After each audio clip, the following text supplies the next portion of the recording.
കാന്തളൂർ ശാലയുടെ തെളിവുകൾ ഇന്നുവരെ എന്ന് പറഞ്ഞാൽ ഇന്ന് വരെയുള്ളത് പറയണ്ടേ, അതിനുള്ള ശേഷി, അക്കാഡമിക് ശേഷി എനിക്ക് കിട്ടിയിട്ടില്ല. കാരണം പുതിയ തെളിവൊന്നും കിട്ടിയിട്ടില്ല എന്നുള്ളത് തന്നെ പച്ചപ്പരമാർത്ഥം. എന്നാലും കാന്തളൂർ ശാല ഒരു വലിയ പ്രഹേളികയായി തുടരുകയാണ്. 1991 സെൻസസ് പ്രകാരം സാക്ഷരതയുടെ കാര്യത്തിൽ കേരളത്തിൽ ഇന്ത്യയുടെ ടോപ്പാണ്. 76% പേർക്ക് സാക്ഷരതയുണ്ട്. അതേസമയത്ത് ഭാരതത്തിൽ അത് വേറെ 30% ഉള്ളൂ. 76-ൻ്റെ താഴെ 30% ഓൾ ഇന്ത്യ സാക്ഷരത. കേരളത്തിൽ 76. എന്തുകൊണ്ടായിരിക്കണം ഇങ്ങനെ ഒരു ചേഞ്ച് വന്നതെന്ന് പലപ്പോഴും ആലോചിക്കേണ്ടതുണ്ട്. അപ്പോൾ പശ്ചാത്തലം ഒരുപക്ഷെ നമ്മുടെ ഒരു അക്കാഡമിക് വിദ്യാഭ്യാസ വൈജ്ഞാനിക മണ്ഡലത്തിലെ അടിത്തറ തന്നെ ആവണം അതിന് കാരണം. ഇന്ന് മലയാളം പ്രൊഫസറായിരുന്ന യൂണിവേഴ്സിറ്റി കോളേജിലെ, ഞങ്ങളുടെ കോളേജിലെ മലയാളം പ്രൊഫസറും ഹെഡുമായിരുന്ന പന്മന രാമേന്ദ്രൻ സാറിൻ്റെ ജന്മദിനമാണ്. അപ്പോൾ പന്മന എഴുതുമ്പോഴൊക്കെ തെറ്റില്ലാത്ത മലയാളം, പച്ച മലയാളം എന്നൊക്കെയുള്ള കൊച്ചു കൊച്ചു പുസ്തകങ്ങൾ ഒരുപാടുണ്ട്. പന്മന സാറ് തന്നെയാണ് സാംസ്കാരിക കേരളത്തിൻ്റെ 2 വോള്യങ്ങളായിട്ടുള്ള ചരിത്രം എഡിറ്റിയിട്ടുണ്ട്. ഞങ്ങളൊരു 40-45 പേര് പല ആർട്ടിക്കിൾസ് എഴുതിയിട്ടുണ്ട്. അതിൻ്റെ സ്മരണയും കൂടി ഇന്ന് വരികയാണ്, കാരണം പന്മനയുടെ ജന്മദിനമായത്.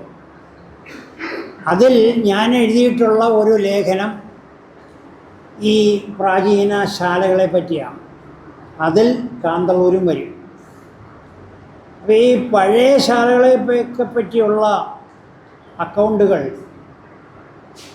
വളരെ വിരളമായിട്ടേ കിട്ടിയിട്ടുള്ളൂ. ഒരുപക്ഷെ കാന്തളൂർ ശാല നിലനിന്നത് ഓൺലി ഫോർ 300 years.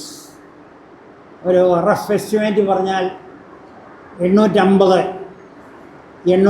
മുതൽ 1150 വരെയുള്ള കാലത്തിലാണ് കാന്തളൂർ സർവകലാശാല നിലനിന്നത്. 850, 1150 അല്ലെ ആ നൂറ്റാണ്ട് കംപ്ലീറ്റ്, 12-ാം നൂറ്റാണ്ട്. അതിന് ശേഷമൊന്നുമില്ല, അതിന് മുമ്പുമില്ല. അതിന് മുമ്പ് ഉണ്ടായിരുന്ന ചില സർവകലാശാലകളുണ്ട് അഖിലേന്ത്യാ തലത്തിൽ.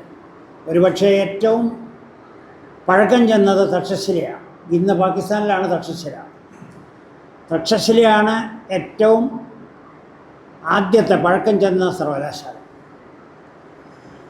ആ തക്ഷശില യൂണിവേഴ്സിറ്റിയിൽ പോയ ഒരു മലയാളി ഉണ്ടായിരുന്നു, ജയചന്ദ്രനൊക്കെ അറിയാവുന്ന, പ്രതാപനറിയാവുന്ന VR പരമേശ്വരൻ പിള്ള സാർ. ആർക്കിയോളജിയിലെ എപ്പിഗ്രഫിസ്റ്റായിരുന്നു. മദ്രാസ് യൂണിവേഴ്സിറ്റിയിലെ അസിസ്റ്റൻ്റ് ക്യൂറേറ്ററായിരുന്നു. കേരള സാഹിത്യ അക്കാദമി ഡെപ്യൂട്ടി എഡിറ്ററുമായിരുന്നു. അധികം പുസ്തകമൊന്നുമില്ല, 70 ഉള്ളൂ. 70 പുസ്തകം എഴുതിയിട്ടും 70 പുസ്തകം എഴുതിയ ഈ സാഹിത്യ അക്കാദമിയുടെ അസിസ്റ്റൻറ്റ് സെക്രട്ടറി മരിക്കുന്നത് വരെ സാഹിത്യ അക്കാദമിയുടെ ഒരു സമ്മാനവും ഇല്ലാതെയാണ് പോയത്. 70 ബുക്കിൽ ടെമ്പിൾസുണ്ട്, ചിന്താസരണിയുണ്ട്, ആത്മകഥയുണ്ട്, അതുപോലെയുള്ള വിഷയങ്ങൾ. ടാഗോറിൻ്റെ ഗോറ പോലും ബംഗാളിയിൽ നിന്ന് മലയാളത്തിലേക്കാക്കി. അപ്പോൾ അങ്ങനെയൊക്കെ ഉണ്ടെങ്കിലും നമ്മുടെ നാട്ടിൽ പ്രതിഭകൾക്ക് അംഗീകാരമൊന്നും ആരും കൊടുക്കാറില്ല അറിഞ്ഞുകൊണ്ട്. സാഹിത്യ അക്കാദമി അസിസ്റ്റൻറ്റ് സെക്രട്ടറി ആയ നിലയിൽ സാഹിത്യകാരന്മാരെയൊക്കെ അറിയാം, എല്ലാവരെയും അറിയാം.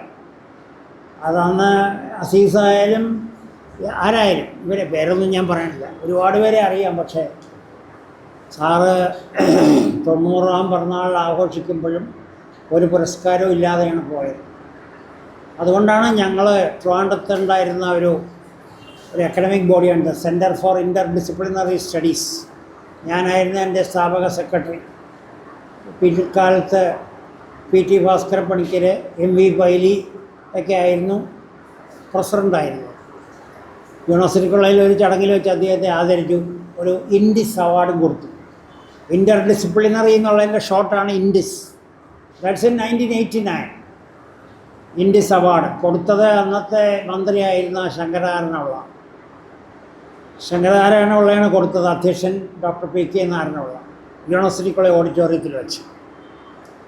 അപ്പോൾ ശങ്കരനാരായണപിള്ള അവാർഡ് കൊടുത്ത് VR പരമേശ്വരൻ പിള്ളയെ വെള്ളാള സമുദായക്കാരനായ കാനം ശങ്കരപ്പിള്ള പുസ്തകം എഴുതിയപ്പോൾ ചരിത്രവും പൊരുളും എന്നും പറഞ്ഞൊരു ബുക്ക് അടുത്ത കാലത്ത് ഇറങ്ങി. അതിലെ ആദ്യത്തെ പടം VR പരമേശ്വരൻ പിള്ളയുടെ. വെള്ളാള സമുദായം അംഗമായ VR പരമേശ്വരൻ പിള്ള നമ്പർ 1 എന്ന ബുക്കിൽ ചേർത്തിരിക്കുന്നു. അപ്പോൾ ഞാൻ കാനത്തിനെ വിളിച്ച് ചോദിച്ചു, ഇതെന്ത് പോഷ്കാണ് പറയണേ? VR പരമേശ്വരൻ പിള്ളയുടെ അച്ഛൻ അമ്പലപ്പുഴ മാത്തൂർ പണിക്കന്മാരാണ്. മാത്തൂർ പണിക്കന്മാർ നായർ സമുദായക്കാരാണ്. അപ്പോൾ കൺവേർഷൻ ഇവിടെ പല രീതിയിലാണ് നടക്കുന്നത്. VR പരമേശ്വരൻ പിള്ളയെ വെള്ളാളെ ആക്കിക്കൊണ്ട് കാനം ശങ്കരപ്പിള്ള ചരിത്ര പുസ്തകം. ഇതാണ് നമ്മുടെ നാട്ടിൽ, ഇതാണ് മെയിൻ ജോലി. ആളുകളുടെ മെയിൻ ജോലി ചരിത്രത്തെ വളച്ചൊടിക്കാനുള്ള ശ്രമമാണ് ഇതുപോലെയുള്ളവർ ചെയ്യുന്നത്. അപ്പോൾ അതൊക്കെ ഇതൊന്നും ഔട്ട് ഓഫ് കോണ്ടെക്സ്റ്റ് പറഞ്ഞതാണ്. അപ്പോൾ VR പറഞ്ഞപ്പോൾ പെട്ടെന്ന് എൻ്റെ മനസ്സിൽ വന്ന് കാനത്തിൻ്റെ ബുക്ക് അങ്ങനെ പോയെന്നുള്ളതേ ഉള്ളൂ. VR പരമേശ്വരൻ പിള്ള സാറാണ് എന്നോട് കാന്തളൂർ ശാലയെ പറ്റി ഒരു പുസ്തകം എഴുതണമെന്ന് പണ്ട് പറഞ്ഞത്. അപ്പോൾ സാറെന്നോട് ദേശിക വിനായകൻ പിള്ളയുടെ ഒരു ബുക്ക്ലെറ്റും തന്നു എനിക്ക്. അപ്പോൾ അന്ന് എനിക്ക് ഈ കാന്തളൂർ ശാല, whether it was A university or A സാഹിത്യ അക്കാദമി പോലെ ഒരു യൂണിറ്റോ, സ്ഥലമാണോ, തുറമുഖമാണോ, പട്ടണമാണോ, നഗരമാണോ, തലസ്ഥാനമാണോ, ഇതൊന്നും അറിയാത്തൊരു ഘട്ടത്തിലാണ്. അപ്പോൾ ദേശീയവിനായകൻ പിള്ളയുടെ പുസ്തകം ഞാൻ വായിച്ചതിന് ശേഷമാണ് ഇതിനെപ്പറ്റി ഒരു ഇൻറ്റൻസീവ് റിസർച്ച് അത്യാവശ്യമാണെന്ന് തോന്നിയതും ട്രാവൻകൂർ ആർക്കിയോളജിക്കൽ സീരീസ് അടക്കം. ട്രാവൻകൂർ ആർക്കിയോളജിക്കൽ സീരീസ് എന്ന് പറഞ്ഞാൽ അന്ന് പഴയ കാലത്ത് പുരാവസ്തു ഗവേഷണപരമായ ഒട്ടനവധി ലേഖനങ്ങൾ പ്രസിദ്ധീകരിച്ച 8 വോളിയങ്ങളാണ് നമുക്ക് പ്രിൻ്റ് ചെയ്ത് വന്നിരിക്കുന്നത്. അപ്പോൾ ആദ്യകാലത്ത് അത് എഡിറ്റ് ചെയ്ത് TA ഗോപിനാഥ റാവു, ട്രാവൻകൂർ ആർക്കിയോളജി ഡിപ്പാർട്ട്മെൻറ്റിലെ എപ്പിഗ്രഫിസ്റ്റ് ആയിരുന്നു, പിന്നെ ഡയറക്ടറായി. അത് കഴിഞ്ഞ് KV സുബ്രഹ്മണ്യയ്യാണ്. അതൊക്കെ കഴിഞ്ഞാണ് VR പരമേശ്വരൻ പിള്ള സാറ് രംഗത്ത് വരുന്നത്. അപ്പോൾ ഈ Travancore archaeological series Govindapillai sir advisory ബോർഡിലുണ്ടായിരുന്നപ്പോൾ അത് റീപ്രിൻ്റ് ചെയ്ത് ഇപ്പോൾ ലഭ്യമാണ്, ഗവൺമെൻറ് പബ്ലിക്കേഷനായിട്ട് ലഭ്യമാണ്. അപ്പോൾ ഈ ട്രാവൻകൂർ ആർക്കിയോളജിക്കൽ സീരീസിലാണ് പല റയർ ആർക്കിയോളജിക്കൽ ശാസനങ്ങളും പ്ലേറ്റുകളും റീപ്രിൻ്റ് ചെയ്തിട്ടുള്ളത്. അതിൽ ഹുസൂർ പ്ലേറ്റ്, HUZUR കച്ചേരി ഹുസൂർ പ്ലേറ്റ് എന്ന് പറഞ്ഞ ഒരു ലേഖനമുണ്ട്. ഗോപിനാഥറാവു തന്നെ എഴുതിയതാണ്. ആ ഹുസൂർ പ്ലേറ്റിലാണ് കാന്തളൂർ ശാലയെ പറ്റി ഒരു പരാമർശം സീരിയസ് ആയിട്ടുള്ളത്. അതിൽ പറയുന്നത് കാന്തളൂർ ശാല എന്ന ശാല വിഴിഞ്ഞത്ത് നിലനിന്നിരുന്നതായി സംശയിക്കുന്നു എന്ന് മാത്രമേ ഉള്ളൂ. വിഴിഞ്ഞത്ത് നിലനിന്നിരുന്നതായി സംശയിക്കുന്നു. ഇതിനെപ്പറ്റി പിൽക്കാലത്ത് പലരും എഴുതി, പല അടിക്കുറിപ്പുകളൊക്കെ വന്നു, വിശദമായ പഠനങ്ങളൊക്കെ വന്നതിൻ്റെ ഫലമായിട്ടാണ് കാന്തളൂർ ശാല തക്ഷശിലയ്ക്ക് സമാനമായ ഒരു സർവകലാശാല ആയിരിക്കാൻ 98-99% സാധ്യതയുണ്ടെന്ന് എന്നെപ്പോലുള്ളവർക്ക് ബോധ്യമായത്. അപ്പോൾ ഞാൻ നേരത്തെ പറഞ്ഞല്ലോ, തക്ഷശില പറഞ്ഞാണിത് VR ആയിട്ട് മാറിയത്. തക്ഷശിലയുടെ ഒരു ഗോപുരമേ ഉള്ളൂ. ഒരു ഗോപുരം ഉണ്ടെന്ന് പറഞ്ഞാൽ ഒരു ദ്വാരപാലൻ. ഒരു ദ്വാരപാലകൻ എന്ന് പറഞ്ഞാൽ അയാളെ ഇൻ്റർവ്യൂ ചെയ്ത് 5 കുട്ടികളെ അഡ്മിറ്റ് ചെയ്യുള്ളൂ. വേറാസ് വിക്രംശിലയിൽ 6 ഗോപുരമുണ്ട്. ഓരോ ഗോപുരവും 5 പേരെ വെച്ച് 6-5 30 പേരെ അവിടെ അഡ്മിറ്റ് ചെയ്യും, 30 കുട്ടികളെ. വിഷയം വേദം തന്നെ. അബ്രാഹ്മണരെ അല്ല ചേർത്തിരുന്നത്, ബ്രാഹ്മണരെ മാത്രം. ബ്രാഹ്മണരെ അഡ്മിറ്റ് ചെയ്തുകൊണ്ട് വേദവും വേദാന്ത സാഹിത്യവും മീമാംസയും വ്യാകരണവും ഒക്കെയാണ് അവിടെ പഠിപ്പിച്ചത്. അപ്പോൾ അന്ന് ബ്രാഹ്മണ വിദ്യാർത്ഥികളേ ഉള്ളൂ. ഇതെന്തുകൊണ്ട് ഈ ശാല അന്വേഷിച്ച് വന്നു? പഴയ കാലത്ത് നമുക്കറിയാം, അതാത് വീട്ടിലെ അച്ഛന്മാരാണ് മക്കളെ പഠിപ്പിച്ചിരുന്നത്. അച്ഛന്മാർ പൂജയ്ക്കൊക്കെ പോകുമ്പോഴാണ് അച്ഛന്മാർ ആ ജോലി മാറ്റിയിട്ട് ഏതെങ്കിലും ഗുരുക്കന്മാരെ കണ്ടെത്തും. ഗുരുക്കന്മാർ ഒരുപാട് പേരായപ്പോൾ അത് പാഠശാലയായി, സ്കൂളായി. ആ സ്കൂൾ വളർന്നാണ് പിൽക്കാലത്ത് യൂണിവേഴ്സിറ്റി ഉണ്ടായത്. അപ്പോൾ ഇതുപോലെ ഉള്ളൊരു സിസ്റ്റം, ഒരു ആചാര്യന്മാരെ കണ്ടെത്താനുള്ള ശ്രമമാണ് പഴയ കാലത്ത് ഉണ്ടായത്. അങ്ങനെയാണ് തക്ഷശിലയും നളന്ദയും വിക്രംശിലയും ഉജ്ജയിനും മാൾവയും കാശിയും ഒക്കെ ഉണ്ടായത്. അപ്പോൾ നമ്മളോട് പെട്ടെന്ന് ചോദിച്ചാൽ, നമ്മുടെ ഇന്ത്യ മഹാരാജ്യത്തുള്ള 2 പ്രധാന യൂണിവേഴ്സിറ്റികൾ, 1 നളന്ദ, 2 വിക്രംശില, 3 കാശി. തക്ഷശില നമ്മളിപ്പോൾ ചേർക്കാത്തതിന് കാരണം തക്ഷശില പാകിസ്ഥാനിലായി പോയതുകൊണ്ടാണ് അതിന് നമ്മൾ ഇൻക്ലൂഡ് ചെയ്ത് പറയാറില്ല. അപ്പോൾ നളന്ദയുണ്ട്, കാശിയുണ്ട്. കാശിയിലും ചില ശ്രമങ്ങൾ നടക്കുന്നുണ്ട്. നരസിംഹറാവു പ്രധാനമന്ത്രിയായിരുന്ന കാലത്താണ് ആദ്യമായിട്ട് 1 കോടി നളന്ദ യൂണിവേഴ്സിറ്റിക്ക് വേണ്ടി ചിലവാക്കാൻ തീരുമാനിച്ചതും നോബൽ പ്രൈസ്, എക്കണോമിക്സിൽ നോബൽ പ്രൈസ് കിട്ടിയ അമർത്യ സെന്നിനെ എൻ്റെ ഫസ്റ്റ് വൈസ് ചാൻസലറായിട്ട് നിയമിച്ചു. പക്ഷേ അന്ന് അദ്ദേഹത്തിൻ്റെ കുടുംബപരമായ ചില പ്രശ്നങ്ങൾ മൂലം ഇതിൽ അദ്ദേഹം ശ്രദ്ധിക്കാതിരിക്കുകയും ഈ 1 കോടി ചിലവാക്കി കെട്ടിടങ്ങളൊക്കെ പണിതെങ്കിലും അവിടെ പുതിയ തരത്തിലുള്ള കോഴ്സുകൾ തുടങ്ങുന്നതിന് അമർത്യ സെന്നിന് സാധിച്ചില്ല. പിൽക്കാലത്താണ് അവിടെ പുതിയ കോഴ്സുകളൊക്കെ ഉണ്ടായത്. ഇന്ത്യൻ ആർട്ടിസ്റ്റിക് കോൺഗ്രസ് പാറ്റ്നയിൽ നടത്തിയപ്പോൾ, ഇത് പാറ്റ്നയിൽ നിന്നൊരു 200 കിലോമീറ്റേഴ്സേ ഉള്ളൂ നളന്ദ. ഇന്ന് നമുക്ക് എപ്പോഴും പോയി കാണാം. നളന്ദ യൂണിവേഴ്സിറ്റിയിൽ ഞാൻ പോയപ്പോൾ കാന്തളൂർ ശാലയെ പറ്റിയുള്ള എൻ്റെ പേപ്പർ അവിടുത്തെ ലൈബ്രറിക്ക് ഞാൻ സമ്മാനിച്ചുകൊണ്ടാണ് തിരിച്ചു പോകുന്നത്. എല്ലാം വെൽ മെയിൻറ്റെയിൻഡ്. താഴെ ഒരു ഇല വീണാൽ, ഒരുപാട് മരങ്ങളുണ്ട് അവിടെ, ആ ഇല പിറക്കി മാറ്റാനുള്ള സംവിധാനമുള്ള യൂണിവേഴ്സിറ്റിയാണ് നളന്ദ ഇന്ന്. നല്ല ലൈബ്രറി ഉണ്ട്, നല്ല residential classrooms, AC, fan, but not എല്ലാ സൗകര്യമുണ്ട്, ക്യാൻറ്റീനും ഒക്കെ ഉണ്ട്. അങ്ങനെ അതിനെ വളർത്തുന്നതിന് തുടക്കക്കാരൻ അമർത്യ സെന്നെങ്കിലും അതിനുശേഷം വന്ന 2 വൈസ് ചാൻസലർമാരാണ് നളന്ദയെ മൊത്തത്തിൽ റിനോവേറ്റ് ചെയ്ത് ഏതൊരു ഇന്ത്യൻ സർവകലാശാലയും പോലെ മികവുറ്റ യൂണിവേഴ്സിറ്റി ആയിട്ട് മാറ്റിയതിൻ്റെ ക്രെഡിറ്റ് നമ്മുടെ നരസിംഹറാവുവിന് ശേഷമുള്ള ഗവൺമെൻറ്റുകൾക്കാണ്. അപ്പം നളന്ദ അങ്ങനെയായി. കാശി ഇതുപോലെ പുനരുജ്ജീവിപ്പിക്കാൻ ചാൻസ് ഉണ്ട്. കാരണം കാശിയുടെ MP പ്രധാനമന്ത്രിയാണ്, ഇല്ലേ? വാരാണസിയിലാണ് മോഡിയുടെ കോൺസ്റ്റിറ്റ്യുവൻസി. ഇസ്ലിയെ കാശി വാരാണസി ഭാവിയിൽ അത് ഫുൾ ഡെവലപ്മെൻറ്റിൽ വന്നേക്കും ഇഫ് ഹീസ് ഇൻ പവർ. ദക്ഷിണേന്ത്യയിലെ ഹുയൻസാങ്ങും ഫാഹിയാനും ഒക്കെ പറഞ്ഞു വരുന്ന പല യൂണിവേഴ്സിറ്റികളിൽ ഏറ്റവും പ്രധാനപ്പെട്ടത് കാഞ്ചി, പല്ലവന്മാരുടെ ആസ്ഥാനമായ കാഞ്ചീപുരം. മദ്രാസിൽ നിന്ന് ലെസ് ദാൻ 100 കിലോമീറ്റേഴ്സാണ് കാഞ്ചി. മഹാബലിപുരത്തിനടുത്തുള്ള കാഞ്ചീപുരമാണ് ഒരു പ്രാചീന യൂണിവേഴ്സിറ്റി. അത് കഴിഞ്ഞാൽ പിന്നുള്ളത് മധുര. മധുരയിലെ തമിഴ് സംഘത്തിൻ്റെ ഒരു പഴയ സംഘം പോലെ ഉണ്ടായിരുന്നു, which was treated as a university. Madurai, Kanchi. Madurai, Kanchi കഴിഞ്ഞാൽ 3rd യൂണിവേഴ്സിറ്റി തഞ്ചാവൂർ. തഞ്ചാവൂർ ഒരു പഴയ വിദ്യാപീഠം ഉണ്ടായിരുന്നു.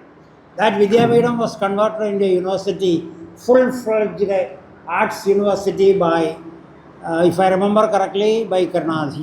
ഇന്ന് തഞ്ചാവൂർ നമ്മുടെ സ്റ്റേറ്റിൽ നിന്ന് പോലും സ്കൾപ്ചർ, പെയിൻറ്റിങ് ഒക്കെ പഠിക്കുന്നതിന് തഞ്ചാവൂരാണ് പോണത്.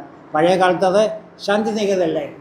അപ്പോൾ ശാന്തിനികേതനിൽ പോകുന്നതിന് പകരം ഇപ്പോൾ നമ്മൾ തഞ്ചാവൂർ പോയാൽ കലയും സാഹിത്യവും, കലയും കൊത്തുപണിയും ശില്പകലയൊക്കെ പഠിക്കുന്നതിന് തഞ്ചാവൂർ യൂണിവേഴ്സിറ്റിയിൽ പോയാൽ മതി. ബൃഹദേശ്വര ക്ഷേത്രമുള്ള തഞ്ചാവൂർ. അപ്പോൾ ഇതാണ് all India picture. Coming to the far south means Kerala. കേരളത്തിൽ സംഘകാലത്തൊന്നും വിദ്യാകേന്ദ്രങ്ങളൊന്നും ഉണ്ടായില്ല. ഞാൻ നേരത്തെ പറഞ്ഞല്ലോ, പാഠശാലകൾ മാത്രമേ ഉണ്ടായുള്ളൂ, വിദ്യാകേന്ദ്രങ്ങൾ. അപ്പോൾ ഏറ്റവും പ്രാചീനമായ 4 ശാലകളാണ് കൊച്ചു കേരളത്തിലുണ്ടായിരുന്നത്. അതിൽ ഒന്ന് തിരുവല്ലാശാല. ഏറ്റവും വെൽ നോണായിട്ട് നമ്മുടെ മനസ്സിൽ പതിഞ്ഞിട്ടുള്ളതാണ് ശ്രീവല്ലഭ ക്ഷേത്രത്തോട് ചേർന്ന് തിരുവല്ലയിലുള്ള ശ്രീവല്ലഭശാല. ശ്രീവല്ലഭൻ്റെ ശാലയാണ്, മഹാവിഷ്ണുവിൻ്റെ ശാലയാണ്. അതാണ് നമ്പർ 1. നമ്പർ 2 തിരുമൂഴിക്കുളം. തിരുമൂഴിക്കുളം ക്ഷേത്രവും 13 ദിവ്യ ക്ഷേത്രങ്ങളുടെ ഇടയിൽ പെടുന്ന ഒന്നാണ്. തിരുമൂഴിക്കുളത്ത് ലക്ഷ്മണസ്വാമിയുടെ പ്രതിഷ്ഠയുള്ള തിരുമൂഴിക്കുളം ക്ഷേത്രവും അവിടെ പോയിട്ടുള്ളവർക്കറിയാം, വലിയ ഏക്കറാണ്, വലിയ ഏരിയയാണത്. അപ്പോൾ തിരുമൂഴിക്കുളം ക്ഷേത്രമാണ് സെക്കൻഡ് സർവകലാശാല, അല്ലെങ്കിൽ സെക്കൻഡ് പ്രധാനപ്പെട്ട ശാല. മൂന്നാമത്തേത് നമ്മുടെ ഇപ്പോൾ രംഗത്ത് വന്നിരിക്കുന്ന കാന്തളൂർ ശാല. നാലാമത്തേതാണ് അന്ന് നമ്മൾ കഴിഞ്ഞ ടൂർ പ്രോഗ്രാമിൽ പോയ പാർത്ഥിവശേഖരപുരം ശാല. അപ്പോൾ പാർത്ഥിവശേഖരപുരം ശാല, നാലാമത്തെ ശാല, where students were given training in 4 arts and crafts.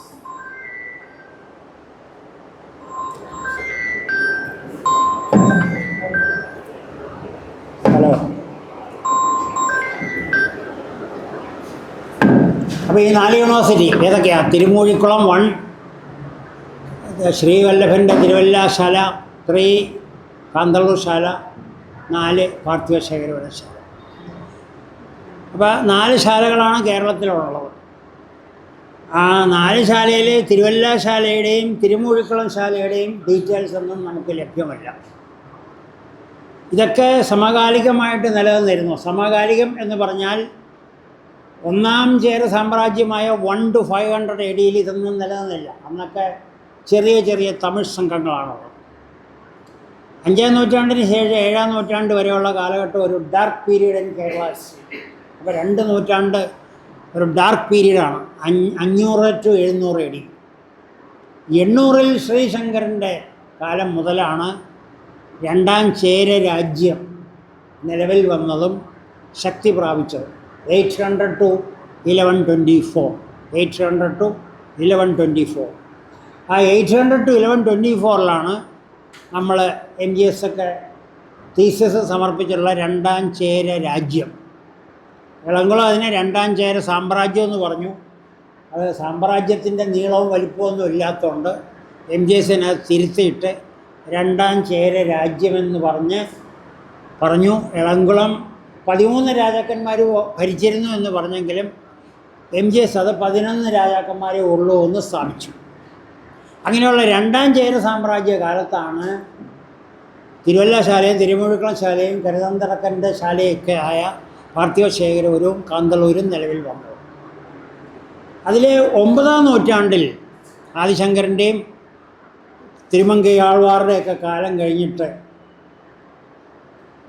ഉള്ള കാലഘട്ടത്തിലാണ് ചേരന്മാരുടെ ശക്തി വളരെ അധികം ഫീൽ ചെയ്തത്.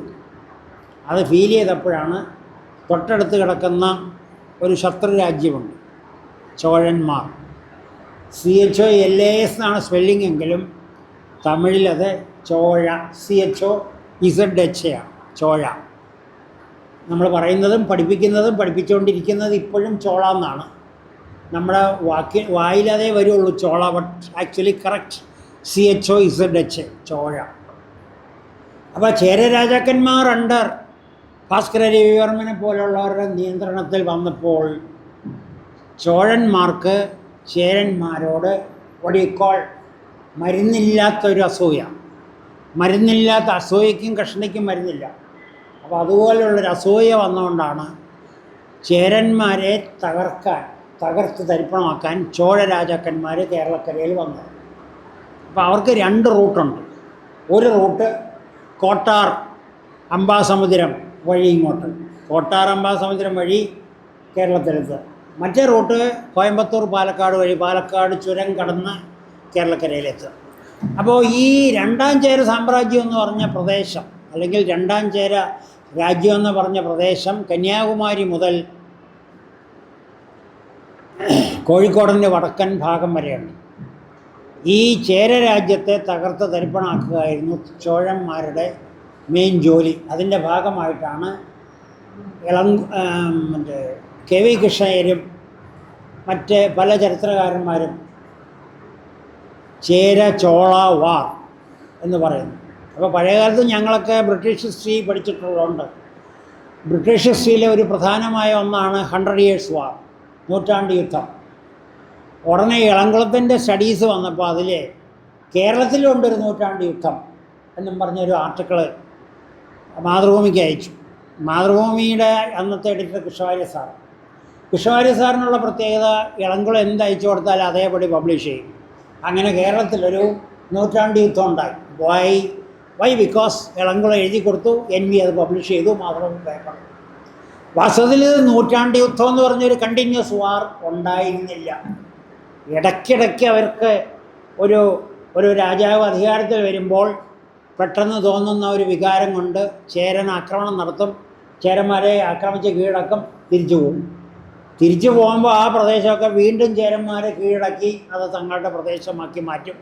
5 കൊല്ലം 10 കൊല്ലം കഴിയുമ്പോൾ വീണ്ടും ചോഴന്മാർ വരും, അവർ വീണ്ടും ആക്രമിക്കും, വീണ്ടും കീഴടക്കും, ഉള്ളതൊക്കെ തട്ടിക്കൊണ്ടുപോകും, സ്വർണ്ണമൊക്കെ തട്ടിക്കൊണ്ടുപോകും. അങ്ങനെ മടങ്ങിപ്പോവും. ചേരന്മാർ തങ്ങളുടെ സ്ഥാനം ഉറപ്പിക്കുകയും ചെയ്യും. നമ്മുടെ ഗുജറാത്തിലെ സോമനാഥ ക്ഷേത്രം പലരും പോയിട്ടുണ്ടാവും. ഗസ്നി അവിടെ 17 പ്രാവശ്യം വന്നു. 17 പ്രാവശ്യം വന്നിട്ട് ഓരോ തവണയും സോമനാഥൻ്റെ സ്വർണ്ണവിഗ്രഹമാണ്, രത്നം പതിച്ച സ്വർണ്ണവിഗ്രഹമാണ്. അത് ഈ 17 പ്രാവശ്യം 1000 മുതൽ 1025 AD വരെയുള്ള കാലത്തെ 25 വർഷത്തിനുള്ളിൽ 17 പ്രാവശ്യം മുഹമ്മദ് ഗസ്നി വന്ന് ഈ സ്വർണ്ണ വിഗ്രഹം എടുത്തുകൊണ്ട് പോകും. അടുത്ത വർഷം വീണ്ടും ക്ലൈമറ്റ് അനുകൂലമാകുമ്പോൾ വരും. അപ്പോഴേ പഴയ സ്വർണ്ണ വിഗ്രഹം എടുത്തുകൊണ്ട് പോയെങ്കിലും പുതിയ സ്വർണ്ണ വിഗ്രഹം ഭക്തജനങ്ങൾ അവിടെ പുനഃസ്ഥാപിച്ചിരിക്കും. അങ്ങനെ 17 സോമനാഥൻ്റെ വിഗ്രഹം തച്ചുടച്ച് ആണ് ഗസ്നിയുടെ ചിലവൊക്കെ നടന്നിരുന്നത് എന്ന് ഇസ്ലാമിക് ചരിത്രകാരന്മാർ പറയുന്നു. 17 times. അതുപോലെ ചേരന്മാരെ ആക്രമിച്ച് കീഴടക്കി കഴിഞ്ഞ് ചോളന്മാർ മടങ്ങിപ്പോകും. 1 year കഴിഞ്ഞ് അവർ വരുമ്പോൾ വീണ്ടും ഇവിടുത്തെ സാമ്പത്തിക നിലയൊക്കെ മെച്ചപ്പെടുമ്പോൾ അത് ഇവിടെ ഉള്ളതൊക്കെ തട്ടിക്കൊണ്ടു പോകുന്ന ഈ ചേര ചോഴ സംഘർഷമാണ് Elamkulam treated as 100 Years war. അങ്ങനെ ഒരു തുടർച്ചയായ നൂറ്റാണ്ട് യുദ്ധം കേരള ചരിത്രത്തിലോ തിരുവിതാംകൂർ ചരിത്രത്തിലോ ഇല്ല. എന്നാൽ ഈ ഇടയ്ക്കിടയ്ക്കുള്ള ഈ യുദ്ധത്തിൻ്റെ ഭാഗമായിട്ടാണ് ചേരരാജ്യത്ത് സംഘർഷമുള്ളൊരു സ്ഥിതി സൃഷ്ടിക്കാൻ സാധിച്ചു. അതാണ് ഈ ചേരചോള യുദ്ധമായിട്ട് നമ്മൾ കണക്കാക്കുന്നത്. അപ്പോൾ ചേരരാജ്യം, 2ാം ചേര സാമ്രാജ്യം ഞാൻ പറഞ്ഞു 800 മുതൽ 1124 വരെ. 800 to 1124 ചേര രാജാക്കന്മാർ, 2ാം ചേര രാജ്യത്തിൻ്റെ കാലം. അപ്പോൾ ഈ ചേര രാജ്യത്തിൽ 13 പ്രവിശ്യകളുണ്ട്. അങ്ങേറ്റം നീലേശ്വരം, കാസർഗോഡ് ബെൽറ്റ്, എറനാട്, വള്ളുവനാട്, അങ്ങനെ ഇങ്ങോട്ട് വന്നാൽ തെക്കേ അറ്റത്ത് കന്യാകുമാരി മുതൽ തൃപ്പാപ്പൂർ വരെ ഉള്ളതാണ് വാട്ട് യു കോൾ ആയി രാജ്യം. അപ്പോൾ ആ ആയി രാജ്യത്തിന് ടോളമിയെ പോലെയുള്ളവരെ AIOI സ്പെല്ലിങ്ങാണ് കൊടുത്തത്. ടോളമിയുടെ ജിയോഗ്രഫി എന്നും പറഞ്ഞൊരു ബുക്കുണ്ട്, പ്രാചീന ബുക്കാണ്. അതിലെ ഇവിടുത്തെ ബൗണ്ടറി പറഞ്ഞിരിക്കുന്നത് AIOI, ആയി മുതൽ ബാരിസ് വരെ, BARIS, ബാരിസ് എന്ന് പറഞ്ഞാൽ പമ്പ. അപ്പോൾ പമ്പ മുതൽ കന്യാകുമാരി വരെയാണ് ഈ ആയി രാജവംശത്തിൻ്റെ ബൗണ്ടറി. അവിടെ 3 പ്രധാന രാജാക്കന്മാർ, ആയി ആണ്ടീരൻ, ആയി തിതിയൻ, ആയി അടിയൻ. ആയി ആണ്ടീരൻ, ആയി അടിയൻ, ആയി തിതിയൻ. ഈ 3 രാജാക്കന്മാരുടെയും കാലത്തിന് ശേഷമാണ് കരുനന്ദൻ എന്ന് പറഞ്ഞൊരു രാജാവ് വരുന്നത്. കരുനന്ദൻ എന്ന രാജാവാണ് ഒരു വിധത്തിൽ ആയി രാജവംശത്തെ ഉറപ്പിച്ചത്. ആയി രാജാവിന് ശേഷം വന്ന കരുനന്ദടക്കൻ 858 to 885, 857-58 കാലം to 85, 27 കൊല്ലം. ആ കാലമാണ് ഏറ്റവും സുപ്രധാനമായ കാലം ഇൻ കേരള ഹിസ്റ്ററി. അപ്പോൾ 857 885 എന്താ സുപ്രധാനം? 3 വിധത്തിൽ പ്രധാനപ്പെട്ടത്. 1, ശ്രീപത്മനാഭസ്വാമി ക്ഷേത്രത്തിനകത്തുള്ള തിരുവമ്പാടി ഉണ്ണികൃഷ്ണ ക്ഷേത്രം ആണ് പത്മനാഭസ്വാമി ക്ഷേത്രത്തിലെ ഏറ്റവും ഓൾഡസ്റ്റ് കൺസ്ട്രക്ഷൻ, ഏറ്റവും പഴക്കം ചേർന്ന കൺസ്ട്രക്ഷൻ. പത്മനാഭസ്വാമിയുടെ ക്ഷേത്രമല്ല, മറിച്ച് വലത്തുവശത്തുള്ള തിരുവമ്പാടി ഉണ്ണികൃഷ്ണൻ്റെ അമ്പലമാണ്, which was constructed by Karunandadakkan during 857 to 885. Number 2, establishment of Parthivasekharapuram Sala, which we have visited. ഇപ്പോൾ പാർത്ഥിവശേഖരപുരം ശാലയും കരുനന്തടക്കൻ്റെ കാലത്തെ സംഭാവനയാണ്. അപ്പോൾ പാർത്ഥിവശേഖരപുരം ശാലയുടെ കൽപ്പനയിൽ, ഓർഡറിൽ ട്രാവൻകൂർ ആർക്കിയോളജിക്കൽ സീരീസിൽ പറഞ്ഞിട്ടുണ്ട്, ഹുസൂർ പ്ലേറ്റിൽ പറഞ്ഞിട്ടുണ്ട്, കാന്തളൂർ ശാലയിലെ നിയമങ്ങൾ പാർത്ഥിവശേഖരപുരയ്ക്കും ശേഖരപുരം ശാലയ്ക്കും ബാധകമാണ്. അപ്പോൾ കാന്തളൂർ ശാല അതിന് മുമ്പ് ഉണ്ടായിരിക്കണമല്ലോ, അതിന് മുമ്പുണ്ടെങ്കിലല്ലേ പാർത്ഥിവശേഖരപുരം ശാലയിൽ കാന്തളൂർ ശാലയിലെ നിയമം ബാധകമാക്കാൻ കരുനന്തടക്കന് സാധിക്കുകയുള്ളൂ.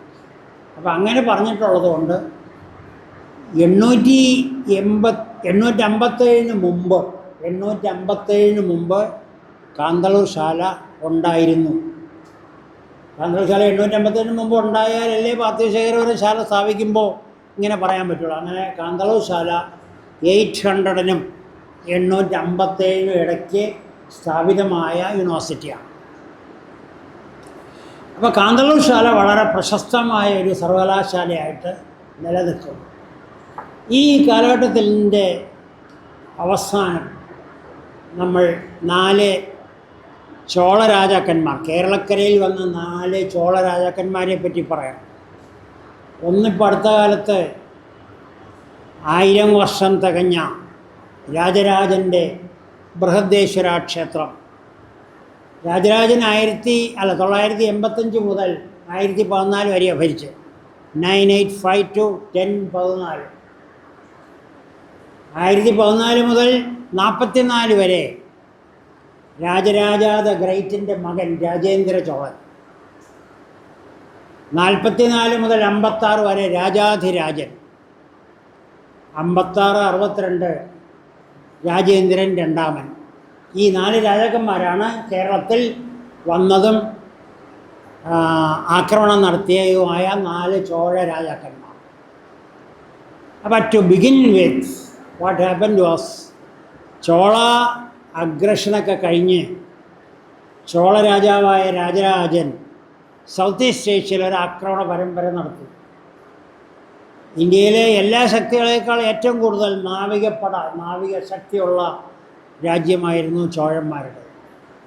അപ്പോൾ രാജരാജൻ്റെ നേതൃത്വത്തിൽ ഒരു ചോഴ സൈന്യം സൗത്ത് ഈസ്റ്റ് ഏഷ്യയിൽ തങ്ങളുടെ സംസ്കാരം അടിച്ചേൽപ്പിക്കുന്നതിനും നമ്മുടെ കൾച്ചറൽ സിഗ്നിഫിക്കൻസ് കൊണ്ടുപോകുന്നതിനൊക്കെ ശ്രമിച്ചതിൻ്റെ ഭാഗമായിട്ടാണ് Java, Malaysia, Sumatra, Borneo, Bali തുടങ്ങിയ ദ്വീപുകളിലേക്കൊക്കെ യാത്ര പോയത്.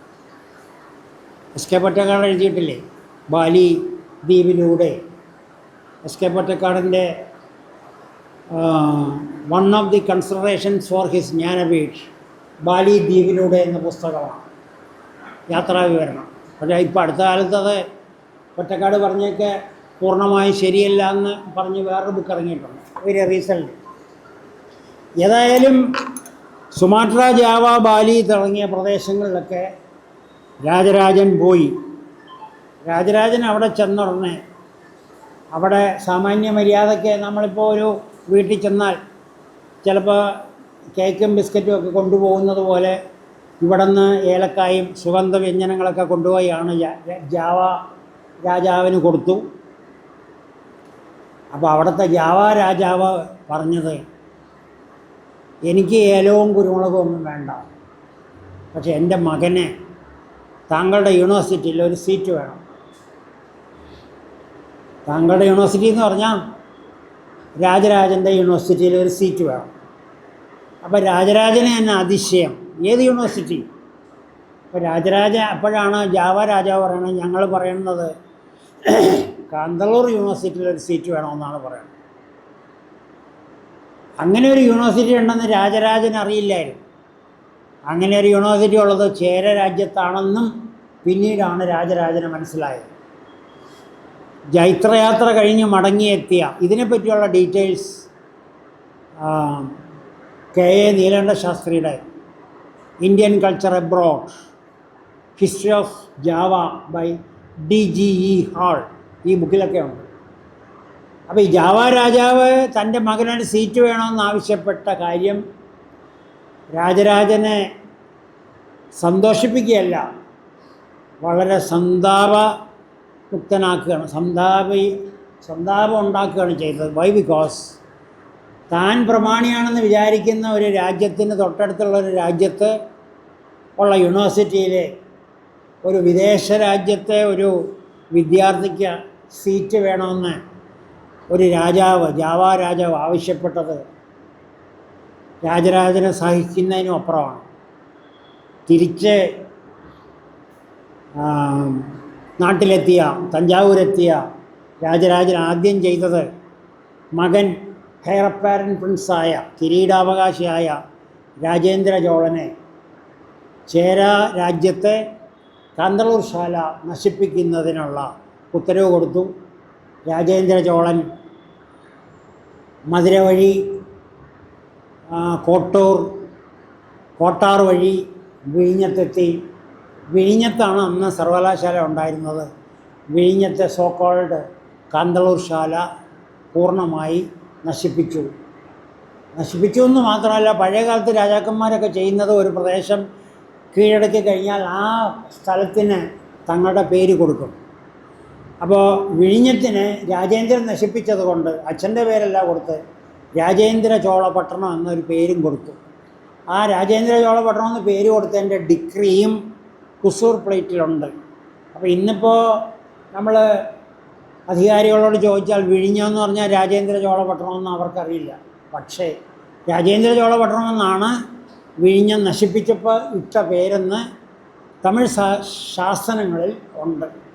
അദ്ദേഹം കോട്ടാർ വഴി വിഴിഞ്ഞത്ത് ഒന്നാണ് അത് നശിപ്പിച്ചത്. First serious attack by Cholas on Chera coast. അങ്ങനെ വിഴിഞ്ഞം തുറമുഖം താറുമാറായി, അതിനെ തകർത്തു. അപ്പോൾ ചേര രാജാക്കന്മാരെന്താ ചെയ്തത്? ഇതുപോലെയുള്ള ആക്രമണങ്ങൾ കടൽ തീരത്തായതുകൊണ്ട്, തുറമുഖ തീരത്തായതുകൊണ്ട് ഇനിയും ഇതുപോലെയുള്ള ആക്രമണങ്ങൾ ഉണ്ടാകുമെന്ന് പേടിച്ചാണ് വിഴിഞ്ഞത്ത് നിന്ന് ഉള്ളിലേക്കുള്ള പ്രദേശത്തേക്ക് മാറ്റിയതും. വിഴിഞ്ഞം became a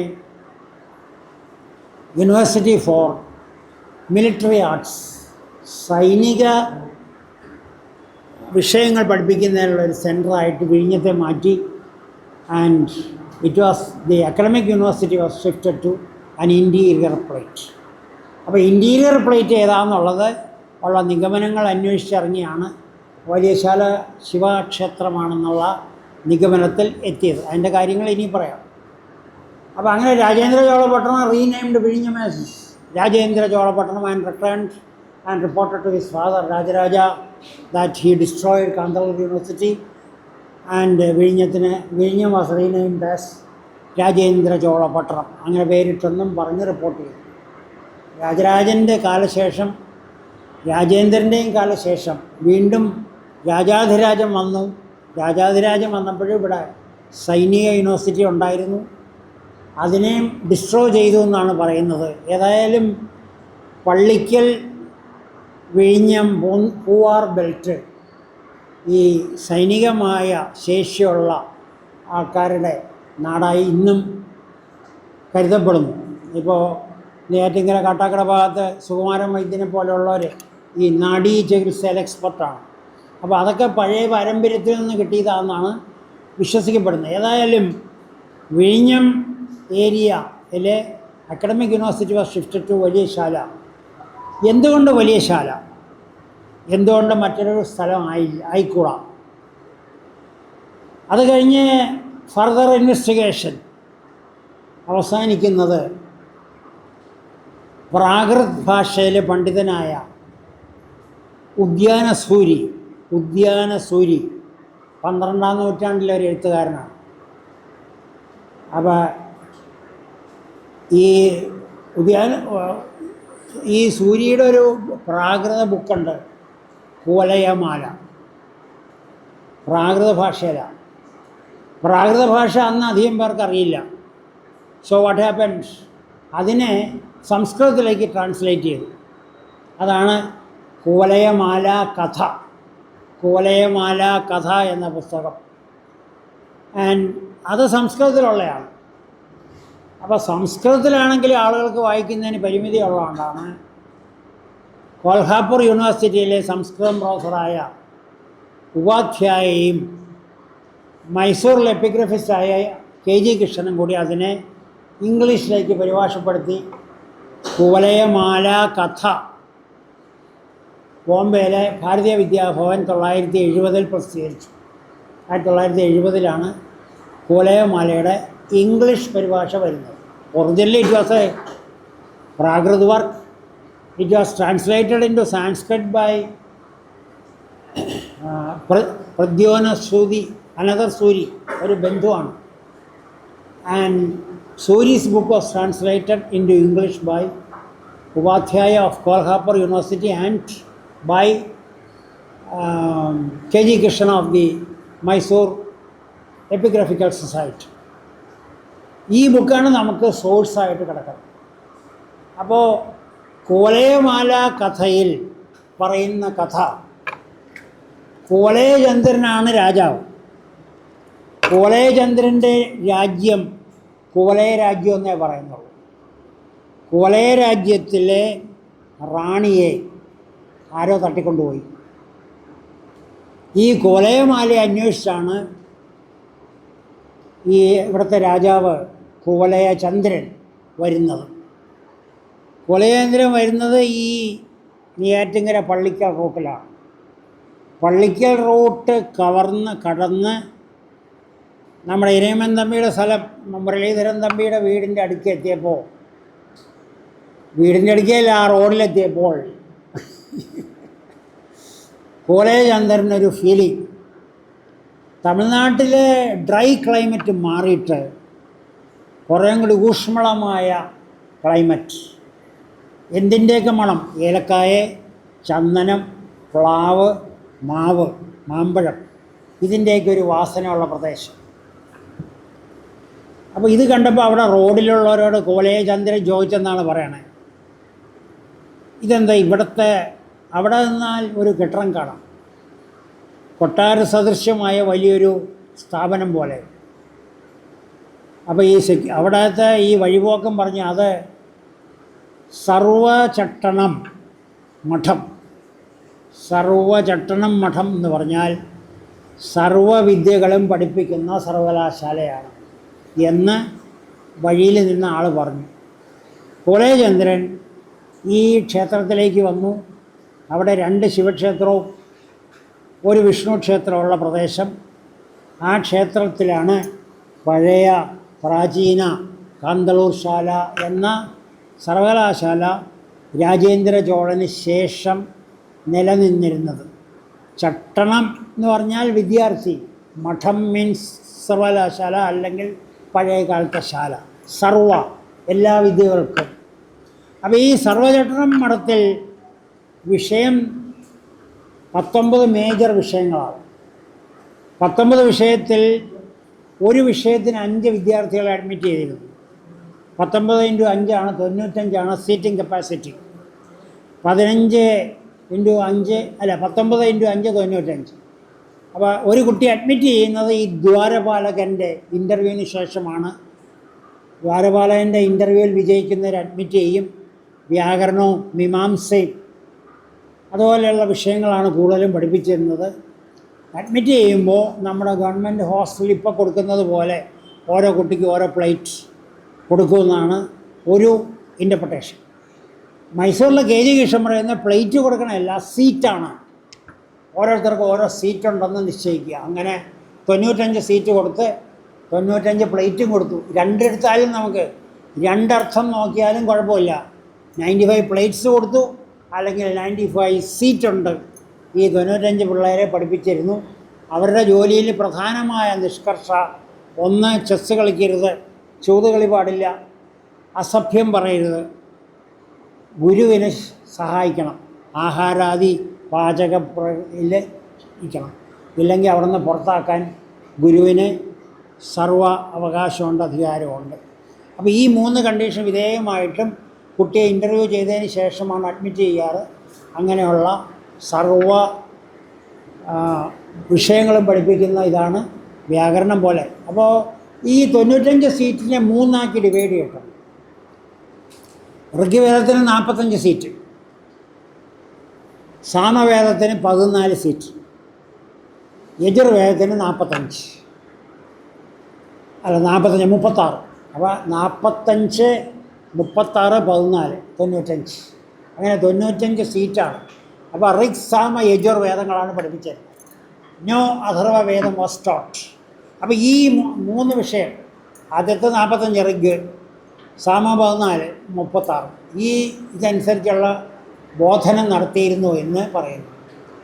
ഈ ട്രാൻസ്ലേറ്റ് ചെയ്ത ഉപാധ്യായ ഒരു ജൈനിസ്റ്റാണ്.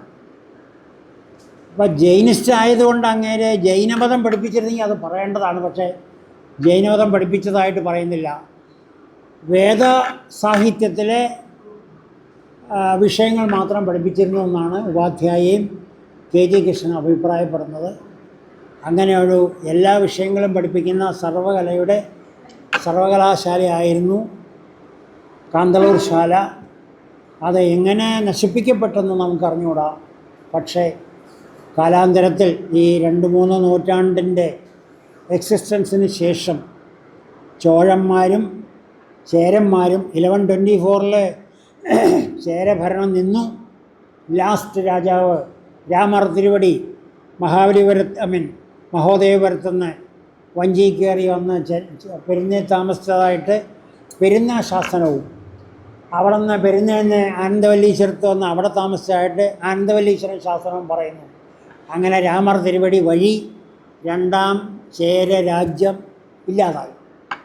രാജാധിരാജനും രാജേന്ദ്ര ചോളൻ 2ാമനും കുലോത്തൊങ്കനും ശേഷം ചോളരാജ്യം ഇല്ലാതായി. ഇത് രണ്ടും പിൽക്കാലത്ത് വിജയനഗര സാമ്രാജ്യത്തിൽ ലയിച്ചു. അപ്പോൾ 12ാം നൂറ്റാണ്ട് 1200 ആയപ്പോഴത്തേക്കും ചേര ചോഴ രാജ്യങ്ങൾ ദക്ഷിണേന്ത്യയിൽ രണ്ടും തീർന്നു. അതിനു മുമ്പ് തന്നെ പാണ്ഡ്യരാജ്യം ഇത് രണ്ടിലുമായിട്ട് അബ്സോർവ് ചെയ്യപ്പെട്ടു. അങ്ങനെ കാന്തളൂർ ശാല ഇല്ലാതായി. തമിഴ് സാഹിത്യത്തിലുള്ള പ്രധാന റെഫറൻസ് കാന്തളൂർ ശാല കലമറുത്തരുളി എന്നൊരു ടൈറ്റില് ദേശിക വിനായകൻ പിള്ള കൊടുത്തുണ്ട്. അരുളി മീൻസ് രാജാവ് പറയുന്നത് പോലെ രാജാവിൻ്റെ കൽപ്പനയാണ്, രാജാവിൻ്റെ ഡിക്രിയാണ്, രാജാവിൻ്റെ വിധിയാണ്, രാജാവിൻ്റെ തിരുമനസ്സിൻ്റെ കൽപ്പനയാണ്. അറക്കുക എന്ന് പറഞ്ഞാൽ ഡിസ്ട്രോയ് ചെയ്യുക. അപ്പോൾ കാന്തളൂർ ശാല എന്ന യൂണിവേഴ്സിറ്റിയെ തകർത്ത് തരിപ്പണമാക്കി ബൈ രാജേന്ദ്ര ചോളൻ. അതുകൊണ്ടാണ് കാന്തളൂർ ശാലയിലെ കലം സിംപ്ലി മീൻസ് തമിഴിലെ പ്ലേറ്റ് എന്നും അർത്ഥമുണ്ട്, സീറ്റ് എന്നും അർത്ഥമുണ്ട്. അപ്പോൾ തമിഴ് യൂണിവേഴ്സിറ്റിയിലെ കാന്തളൂർ ശാലയെ തകർത്ത് തരിപ്പണമാക്കി എന്നാണ് ഈ ശാസനത്തിൻ്റെ അർത്ഥമായിട്ട് തമിഴ് പണ്ഡിതന്മാരും സംഘസാഹിത്യകാരന്മാരും ഒക്കെ പറയുന്നത്. ഹലോ ഹലോ ഹലോ ആ ആ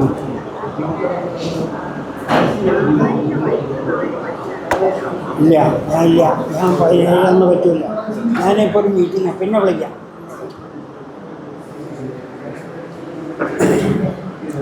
അപ്പോൾ കാന്തളൂർ 12,200 ആയപ്പോൾ തീർന്നു. കലമറുത്തരുളി, കലം തകർത്തു, സീറ്റ് തകർത്തു, യൂണിവേഴ്സിറ്റി തകർത്തു.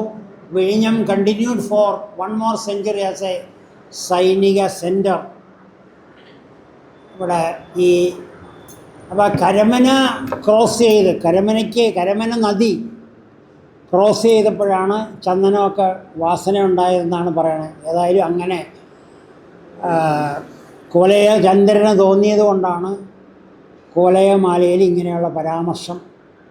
അപ്പോൾ ഇതിനെപ്പറ്റി ഇനി എത്ര അന്വേഷണം നടത്തിയാലും കൂടുതൽ തെളിവ് കിട്ടുമെന്ന കാര്യം എനിക്കറിഞ്ഞൂടാ. ഇനി നമ്മൾ അന്വേഷിച്ചിറങ്ങാം. ഇവിടെ ഇരിക്കുന്ന 25 പേർക്കും ഇതിൻ്റെ വെളിച്ചത്തിൽ ഓരോ ലേഖനം എഴുതി ഓരോ കൺക്ലൂഷനിലെത്താം. വേദ പഠനമല്ല, ജൈനമതം എന്ന് എഴുതാം. കാന്തളൂരല്ല, രാജേന്ദ്രനല്ല, രാജരാജനല്ല, ഓരോ വർഷമൊക്കെ ഓരോ വിധത്തിൽ എഴുതാം. അങ്ങനെയാണ് ഇപ്പോഴത്തെ സ്റ്റൈല്. അപ്പം അങ്ങനെ എഴുതി നമുക്ക് കൺക്ലൂഷനിലെത്താം. പക്ഷേ ഫർദർ എവിഡൻസ് കിട്ടാൻ ഇനിയും ബുദ്ധിമുട്ടാണ്. കാരണം കോലയമാലയും ഈ മാനുസ്ക്രിപ്റ്റ്സ് ലൈബ്രറി മൈസൂറിലും മദ്രാസിലും ട്രിവാൻഡ്രത്തുമൊക്കെയാണ്. ആ സംസ്കൃതം മാനുസ്ക്രിപ്റ്റ്സ് ലൈബ്രറി വായിച്ച് എഴുതി ട്രാൻസ്ലേറ്റ് ചെയ്ത് ഉപയോഗിച്ചാൽ ചിലപ്പോൾ ഇനി വല്ലതും കിട്ടുമെന്ന് എനിക്കറിഞ്ഞൂടാ. അപ്പോൾ മാനുസ്ക്രിപ്റ്റ്സ് ലൈബ്രറിയുടെ അടിസ്ഥാനത്തിലേ നമുക്ക് ഇതിനെപ്പറ്റിയുള്ളൊരു മാറ്റം സാധ്യമാവുകയുള്ളൂ.